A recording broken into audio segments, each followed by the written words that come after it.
Hey, for Riverdale, Season 1, Episode 2, Chapter 2, A Touch of Evil, and I was definitely really looking forward to this episode. As you guys know, I really did enjoy last week's premiere. Yes, it's very different from the Archie comics, but I appreciated it, being updated and contemporary and really trying to do something different, and I was really interested in seeing how this episode was going to be, and I have to say that this episode was just as great. I really did enjoy this episode overall. I thought there was some very interesting stuff going on here. We found out a lot more about what was going on with Archie and Jughead. We got a lot more Jughead in general.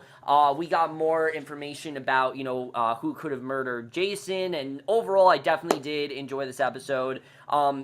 Not a perfect episode, a couple things that I definitely was a bit, upset with, and I will talk about some of my flaws of the show. But let's just get into this episode because I do definitely want to talk about it. And we start off and we see Jughead's ominous narration, which I'm guessing is going to be a regular thing because as we know, he's writing a book. So he says that the town is shaken by Jason's death, and I'm hoping in some way that he hadn't died on July 4th.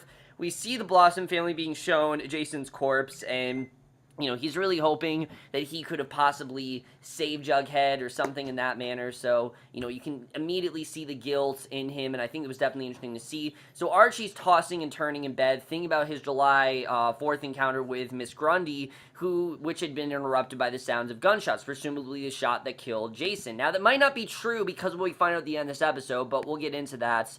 But he grabs his phone and texts Betty, asking if they can talk, and Betty quickly responds no. As we know, things are not really great between these two. After what happened in episode 1, he kind of ditched her, and, well, they didn't ditch her, but she's really not too happy about it, and that's understandable. I mean, after what happened with him and Veronica and such, you can understand why Betty is not really happy with Archie right now. So he goes to his window, continues to text Betty, and she meets him at their adjoining window annoyed, shuts off the lights to her room. He turns away, grabs a pair of shorts before leaving his room, and then jogs down the street and makes his way to a house with a white picket fence, which is the home of Miss Grundy, and I'm sorry, I just can't get into this storyline. As much as the show wants me to, I'm just not that interested, I have to say. However, I do like, what I did like about this episode, that there is already consequence for what they did. Like, Miss Grundy is admitting what they did was wrong. They argue about whether or not to come forward with what they know about Jason's murder. Archie believes they should, but Grundy believes that telling anyone about their affair could in fact send the both of them to jail. And yeah, I mean, those are the kind of setbacks that could happen here. But honestly, I just don't really feel we need this. I don't feel this affair needs to be here. I don't really feel it does the show any favors. It just kind of is there to give more drama to Archie, which we don't really need. We already have we already have interesting stuff going on, then we don't need all this drama between him and Miss Grundy. Luckily, they don't focus on it a lot in this episode. They didn't focus on it a lot in the first one either. But just that whole storyline, I'm just not finding myself getting that into. I'm not a huge fan of it, and right now, it's not really holding my interest. It's really one of the only things that the show is not really doing right. But I do like that they're showing that, there could definitely be serious consequences for what they did. Because obviously, what Archie did was illegal. Miss Grundy, had sex with a minor, which is, illegal. It'll be his word over hers, and this could end up really badly for them. So I do like the way they're setting that up. I just don't really, know why we need this storyline right now.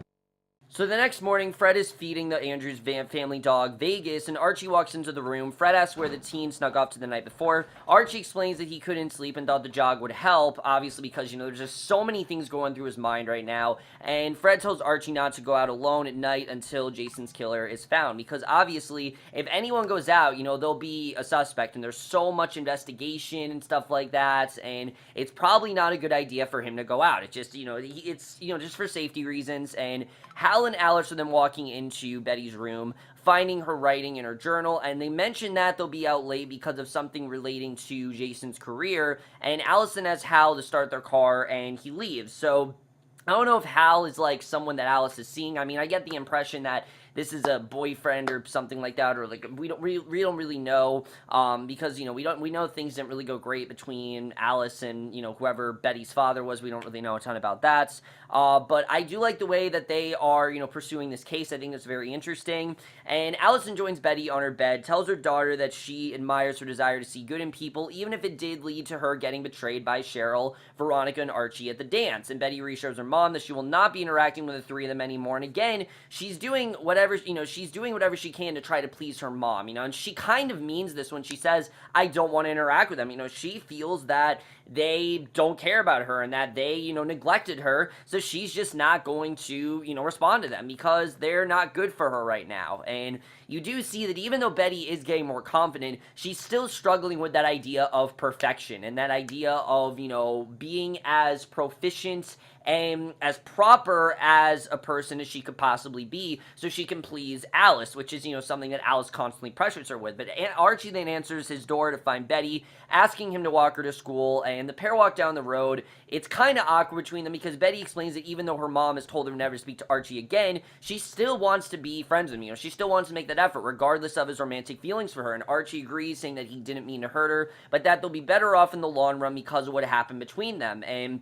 she agrees and makes him promise not to tell her mom that they're running off. It's probably not the best idea. So at Riverdale, Archie stands over a memorial for Jason. Jughead approaches him, jokingly asking if he can use Jason's death to get out of gym class, and I like that we saw more of this friendship. This is one of the most important friendships out of the entire, comics. Archie and Jughead was such a important pairing, and I think they really sold it pretty well in this episode. Cole Sprouse did a really good job of showing, one, I think how cynical Jughead can be, but also showing how he can be, very aggressive, and, he has a lot of really good points for why he is mad at Archie, which we do find out that reason in this episode. And Archie tells him not to joke about. Jughead says humor is his way of dealing with the world, because you can tell that things are not going great for Jughead, and Jughead notices Reggie and Moose entering the hallway and proceeds to leave because he's not really a fan of Reggie and Moose and really does not want anything to do with them. But this tells us a lot about Jughead as a character. They did a really good job of setting that up, and it really does make up for the lack of development we had from him in the last episode.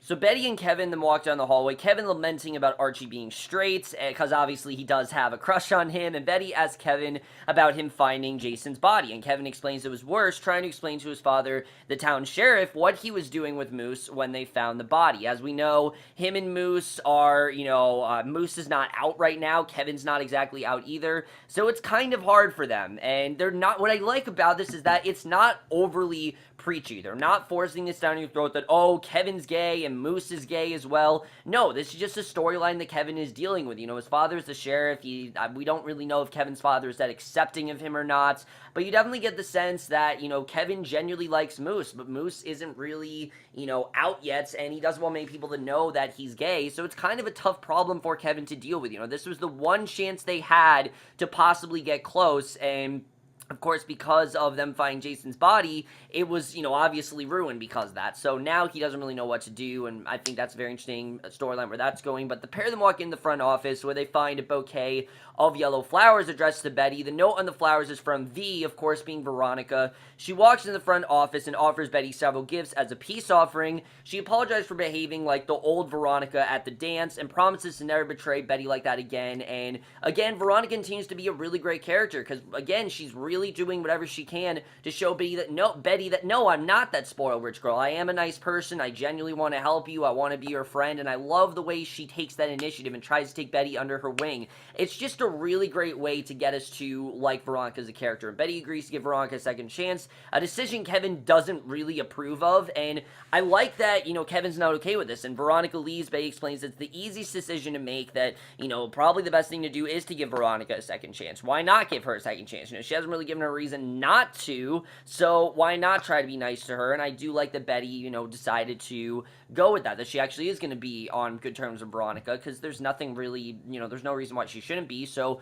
Riverdale High's principal, Mr. Weatherby, reads the morning announcements. He says the school's pep rally, which many believe to be canceled in light of Jason's body being found, is in fact proceeding, and Cheryl stands behind him as he makes the announcement and smiles. Weatherby turns the announcements to Sheriff Keller, and Sheriff Keller announces that Jason's body was found, of course, as being Kevin's dad, and that the case is being treated like a homicide, because that's exactly what it was. So across the school, students are reacting to the news, some not knowing how to react, some are ultimately crushed, and Cheryl hops on the intercom saying their family won't rest until Jason's killer is found and put to death, and she also mentioned she already has suspicions as to who the culprit might be, and who she thinks it might be is quite interesting. I will definitely admit, Cheryl was not as annoying in this episode. I like Cheryl a little bit more than I did in the first episode. They gave us more of a reason to care about her, and that was something I definitely did enjoy. I liked her more than I did in the first one. That's probably because the episode spent more time with her, and they did a good job of us kind of getting to know her, which I definitely like seeing.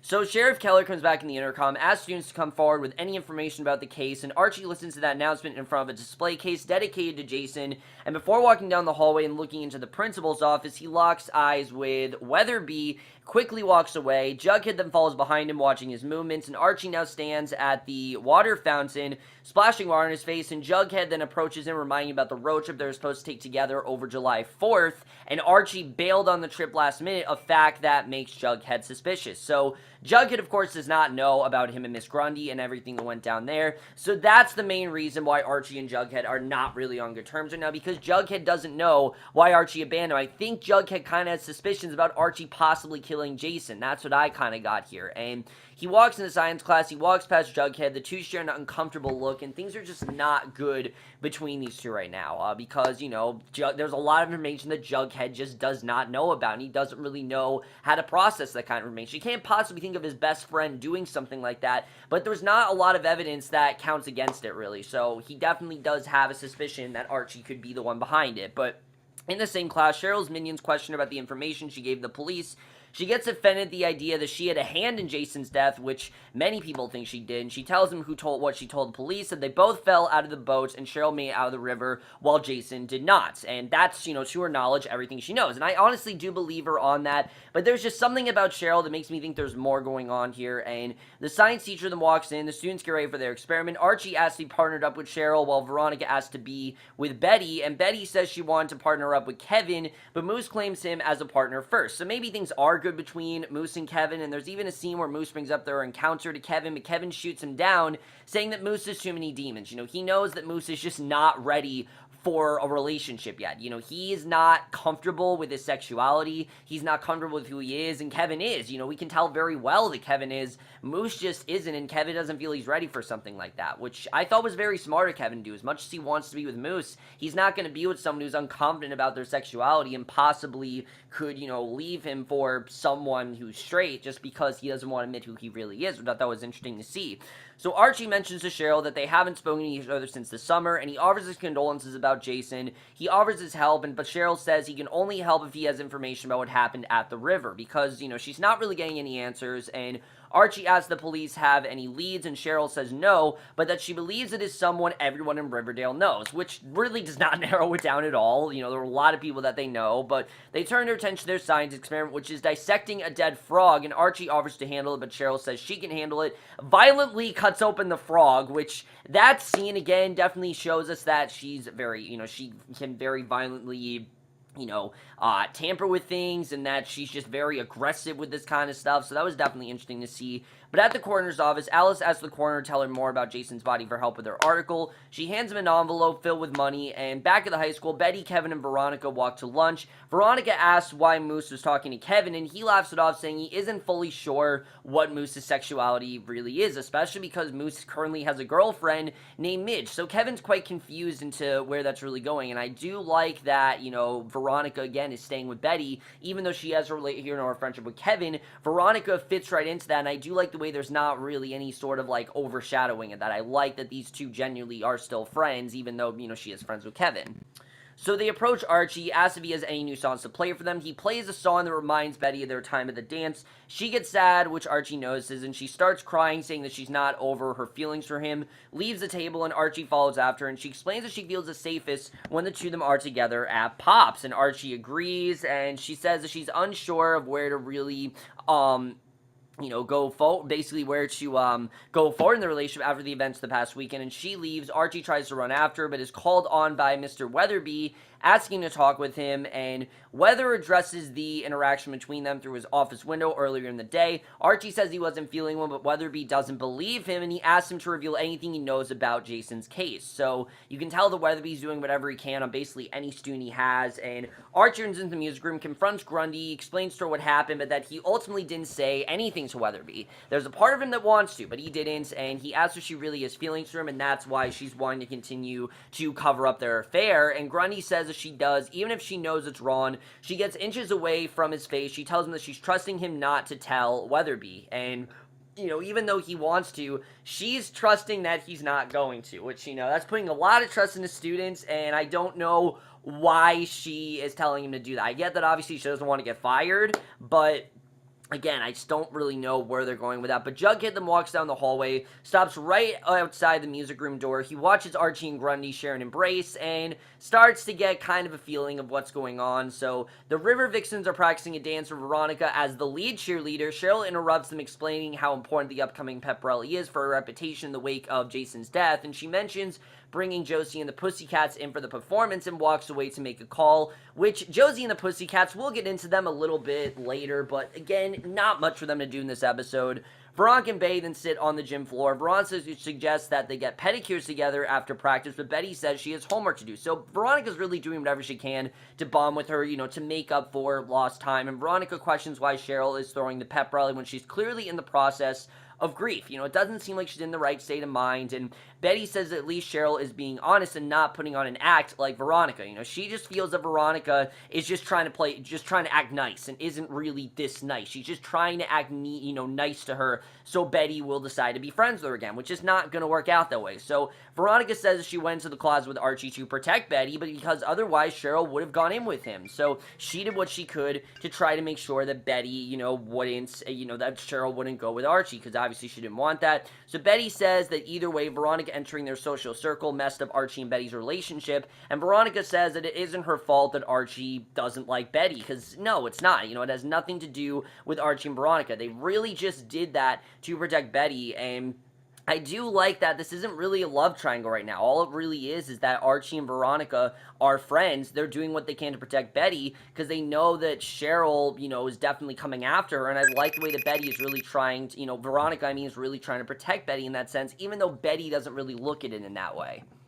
So the two continue to argue until they are interrupted by Cheryl, who informs them that the Pussycats did agree to perform at the pep rally, and Cheryl asks if she interrupted anything, and Betty offers that she and Cheryl go, together to get these pedicures, and I like the way that Betty again tried to do that, because she saw that Cheryl was in a time of need, and that Cheryl is kind of by herself, and this is the stuff that I actually really like they did with Cheryl. They didn't just make Cheryl the bitchy one this episode. Cheryl's kind of acting out. She's doing it for a reason, it's kind of through grief, and that's what Betty sees. She sees that Cheryl is very much alone, she's not getting those answers, and Veronica tries to interject, but Cheryl cuts her off and accepts Betty's offer, so the pair leave, and it really seems like Cheryl is not very interested in Veronica, but she definitely is interested in possibly being friends with Betty. So Veronica goes to see her mother, who's now working as a waitress at Pop's, and I guess there was something that Pop offered her, but Archie comes to pick up a delivery. He and Veronica have an awkward interaction, and Veronica tries to leave, but Hermione insists that Archie walk Veronica home, and they walk home. They talk about Betty still being mad at them, and Veronica says she feels she and Betty are meant to be best friends, and Archie tells Veronica about his and Betty's history, and he says that when they were in second grade, Archie kissed Betty and asked her to marry him, and he reveals that he's upset that he hurt Betty, and Veronica suggests to just give it time. So things have been going on with these two for pretty much their entire lives. They've always been very close, and here basically Veronica suggests to just give it time and that there's more to his and Betty's story. So I like the way she's being very supportive. She's not trying to get in the middle of that. She can tell that these two genuinely have chemistry, and I like the way that right now she's leaving them to solve it on their own. She's definitely trying to help them, but she's not trying to get in the middle of it, and that's something I like about Veronica, is that how this really is not a love triangle right now. So Betty and Cheryl then sit in Betty's room. Cheryl puts makeup on Betty's face, invites invites her over to her house as long as she doesn't bring Veronica, because she's, again, doesn't want anything to do with her. So Cheryl apologizes for the way she used to treat Betty, saying that she took her anger about Jason and Polly's relationship out on Betty. She begins to ask Betty questions about Polly, and Betty gets very uncomfortable. She doesn't want to talk about her, so Cheryl turns angry, saying she believes that Polly is the one that killed Jason, which that I thought was a very interesting theory. I thought it was going to be that she thought it was, Betty that did, but no, she actually thinks Polly is the one that did, and that she wants to get to the bottom of it. So Betty tells Cheryl to leave her house, threatening to kill her, and basically realizes that Cheryl just wants to do this just so she can pry information out of Betty, which Betty is not at all interested in doing. Polly's the one person that makes her feel uncomfortable. It's the one person that she does everything she can to not end up like, and it freaks her out when she hears anything about her. So I like the way that she pretty much just wants to kick Cheryl out. But Archie walks home to find Jughead on his porch. Jughead tells him how he found out about Archie and Grundy. Archie gets nervous, and I like that there's no secrets between them. Jughead says that even though they aren't friends, he wants to help Archie with this situation. Archie reveals that he likes Grundy, which is one of the reasons he's been acting weird since the summer. He then tells Jughead about their July 4th encounter, and Jughead insists that Archie tell someone about it, but he says they need to continue to keep a secret, and Jughead suggests that Grundy is manipulating him, and that she cares more about her own reputation than about her relation with Archie. And yeah, we've very much seen that. And he says that the Archie Anderson used to know tried to do the right thing. He begins to walk away, but Archie pulls him aside, again threatening that he not tell anyone his secret. But just then the pair are interrupted by Fred walking out onto the front porch, and Fred invites Jughead inside, but Archie tells Jughead to leave, and it's just a really sad scene because you could tell that these two, used to be really good friends, and Fred's used to having Jughead around, but obviously things are not great between these two, and, because of that, it's really starting to affect their relationship, and it's quite sad to see. You really do want these two to be friends, and I hope they do mend fences, but things are not great between them right now. So the next day, Betty's studying at her desk. Alice comes in waving sage to banish the evil spirits left by Cheryl. She suggests the Blossom family killed Jason himself, that it was just the Blossom family that did it. And in some sort of ritualistic killing, Betty asks if Polly knows about Jason's murder, and Alice says that she did tell Polly about it, and Betty suggests she go visit Polly in her group home, which we get the sense that Polly is not in a good state of mind right now. She could possibly be in, I'm thinking, a mental asylum. That's where I think she is, but Alice changed the subject, reprimanding Betty for letting the other kids at school hurt her, and she's not feeling bad for Betty. She's instead getting mad at Betty that Betty let this happen to her, that Betty didn't try to do something about it. And again, that's the weakness in Betty, is that Betty is just too nice of a person to get angry and, get mad at people. And later, Betty and Veronica see each other in front of their lockers. Betty says that Veronica was right about her being afraid of the truth. Veronica tells her that even though Archie doesn't have romantic feelings for Betty, he's miserable without her in his life, and it might ultimately be better for her to remain friends with him. So in the school student lounge, Reggie complains about Sheriff Keller being suspicious of him in Jason's case. He teases Moose for being with Kevin the night of the dance, and Betty tells Kevin to ignore it, and Reggie goes on to say that if any of the Riverdale students killed Jason, it would be one of the weirder kids like Jughead. So Jughead sasses back at him for making this claim.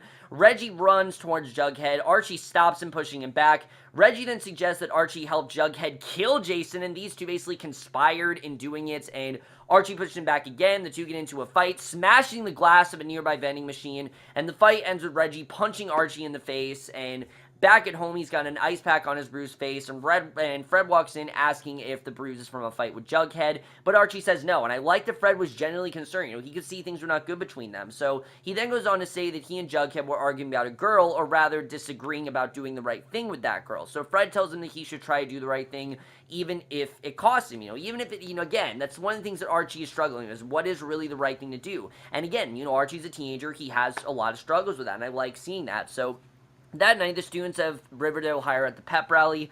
The band plays, the River Vixens cheer. Archie goes over to Grundy, who's running the drink table. He tells that he's going to tell Weatherby and Sheriff Keller the truth, whether or not she wants to do the same, and Grundy disapproves. She's not at all okay with Archie doing this kind of thing. She wants him to, straight up, she wants him to, try to keep her safe, because, her job's on the line if he does that. So Jughead watches from the side of the bleachers. Archie comes over to him and tells him that he's going to tell Weatherby. He apologizes for what he said to Jughead during their fight. Jughead actually forgives him, and because he understands where he went through, and Archie asks their friends again. Jughead says they'll need to discuss it over many burgers at Pop's. Both of them smile as Archie walks away. So he then runs into Betty. She notices a black guy, goes to touch it, but Archie is swept away by the other football players for the start of the pep rally, and the pep rally begins as Weatherby introduces Riverdale's mayor and Josie's mom, Mayor McCoy, and she addresses the crowd, dedicates the rally to Jason. She introduced the River Vixen and the Pussycats, and they do a modern-day version of Sugar Sugar, which definitely, obviously, that song needed to be in the show. I mean, that's probably Josie and the Pussycats' most well-known song, so it kind of had to be in there, but it was really cool to see a modern-day version of that, and they didn't butcher the song. It actually was pretty good, and the song ends, and Josie and Cheryl then share a hug, Cheryl thanking Josie for what she did, and I definitely did like the way that was done, and again, it was a good way of paying tribute without, again, trying to shove it down our throats, that, oh, we're trying to be modern, we're trying to modernize things. They did a good job of not, making it too preachy and forcing it down our throats like, other shows would.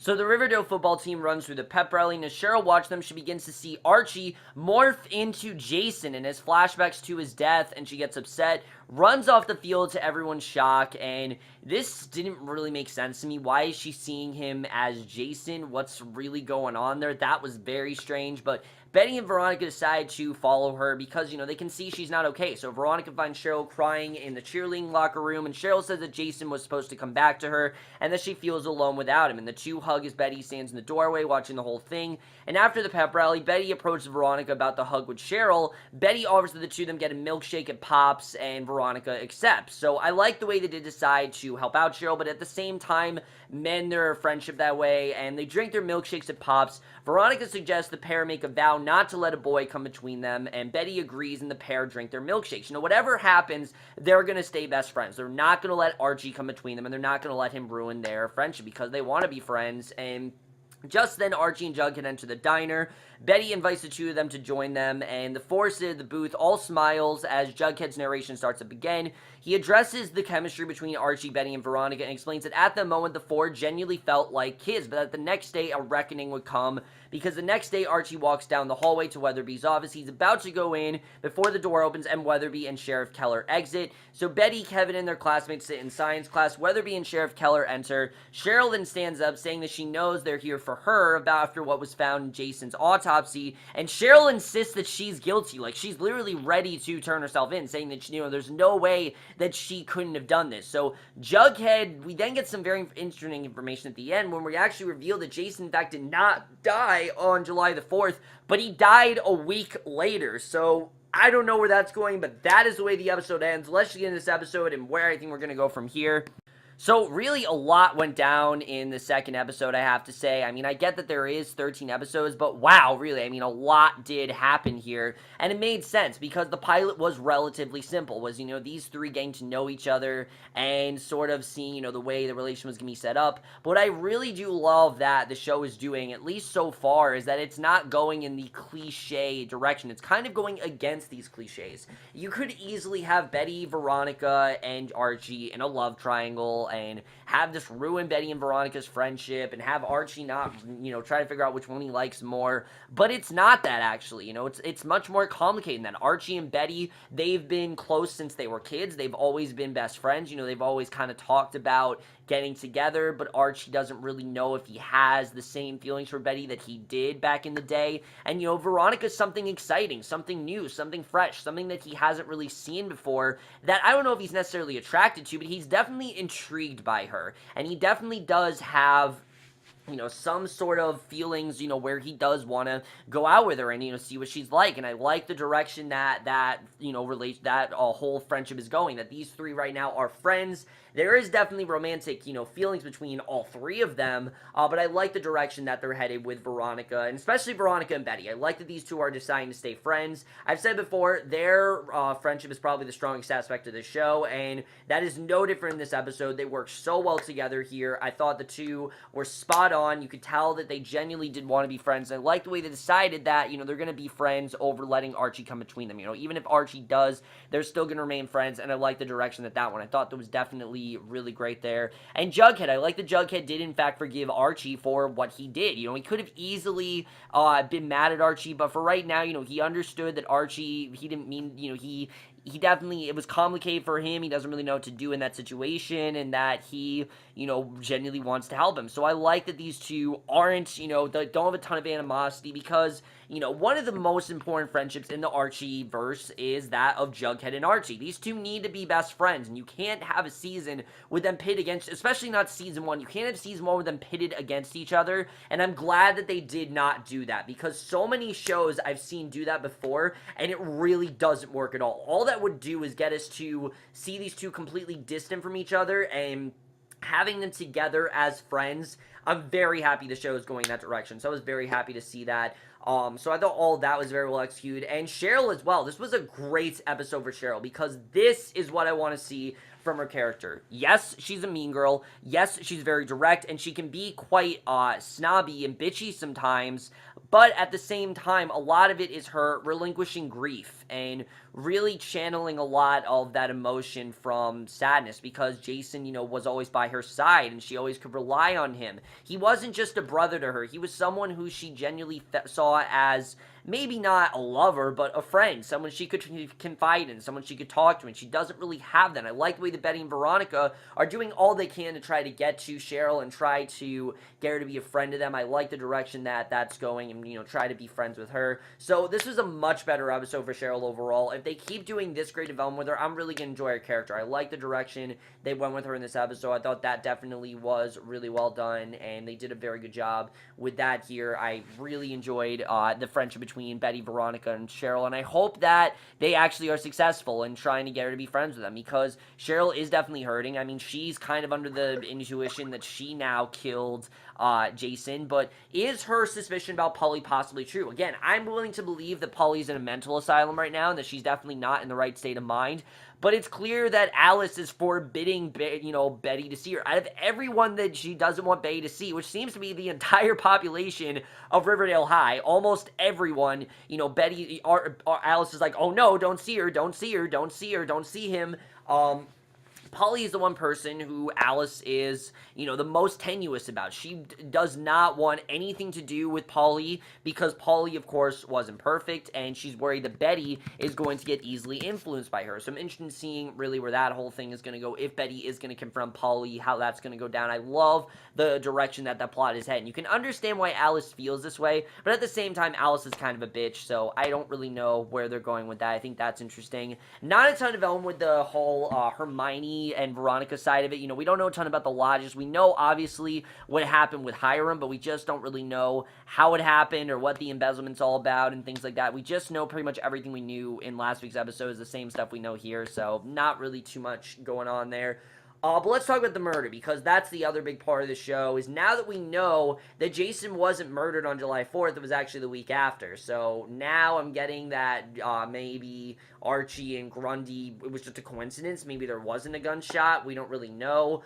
I don't really know where they're going with that. I'm sure there's a lot more of the story that we don't know, but I like that. I like that it's a lot more complicated than we think. That's the way that you make this show compelling. If it was the same information episode after episode, it would get very boring. So I like that there's a lot of moving parts to this. I like there's a lot of stuff that we don't know yet, and I like that the show isn't really telling us a lot. It's trying to keep us guessing. It's trying to throw as many suspects as it can, but at the same time, it remembers to be a high school drama. It's not trying to be in any way a mystery show. It is still a mystery show, but it is trying to be more of a high school drama, and I'm glad that's what it is, because at its core, that's what the Archie gang should be. It should be high school drama. You can have the mystery aspect in there, but it's coinciding pretty well with the high school drama. I think they're actually working hand in hand pretty well. My only complaints with this episode, the first one is kind of minor. Josie and the Pussycats is a very important part of the show, and right now they're not really characters. They're kind of just there when they need someone to perform and they need some sort of musical act. That's why they're there.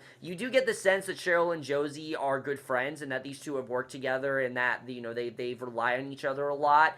But we know next to nothing about Josie. She is a main character, so I hope they give her more to do in the third episode and, you know, from there on, but we'll have to see what happens there. Right now, they're just not really doing a ton with them. I'm sure they will as the season goes on. Just right now, they're kind of an afterthoughts. And of course, the biggest one, Archie and Grundy. I'm still not sold on this. I liked where it went in the beginning, where there was consequence for what they did. But now it seems like we're going this direction where Grundy wants Archie to do the wrong thing and not say anything about the relationship. And if that's where you end up going, I kind of like it because it does show that Archie's not perfect and that he is a teen and he's still trying to figure out how to do things, and he's not always making the best decisions, and, he can't really do it on his own. I do like seeing that, but I still don't really know why we need this plot. It seemed like it was only here to pit Jughead and Archie against each other, but that's already over. These two are friends now, so what is the point of this storyline? What are we really getting at? Is Grundy possibly the one that killed Jason? That is the only thing I can really see that's why we're seeing this, because other than that, I have no idea why they did this plot. There's really no reason to go here. There's already so much more interesting stuff going on with Archie. We just don't need him and Miss Grundy. I just am not into this at all. The show can do whatever they can. Maybe they'll sell me at some point, but right now, I'm really not into it. But other than that, guys, I really did love this episode. The show continues to very much impress me, and I'm very surprised by how great the show really is. I really am loving the way, between the high school elements and the mystery. The show really is, balancing it all very well. And I am going to give Riverdale Season 1, Episode 2, Chapter 2, A Touch of Evil, a 4 out of 5, or a B+. But over, guys, my review of Riverdale. Let me know what you guys thought of this episode overall. Loved your thoughts on it. Do you like where the show is going? Where do you think we're going in the next few episodes? Who do you think murdered Jason? Do you think that Cheryl's accusations could be true? There's just a lot of things to question about, and that's something I like. I like that the show is leaving us with a lot of questions. But that's this video. Hope you guys enjoyed. We'll see you guys in my next video, which I think will be for Agents of S.H.I.E.L.D. Don't quote me on that. It might be, might not be. If it's not, it'll be for a series of unfortunate events, and we'll see you guys for that. Okay, bye.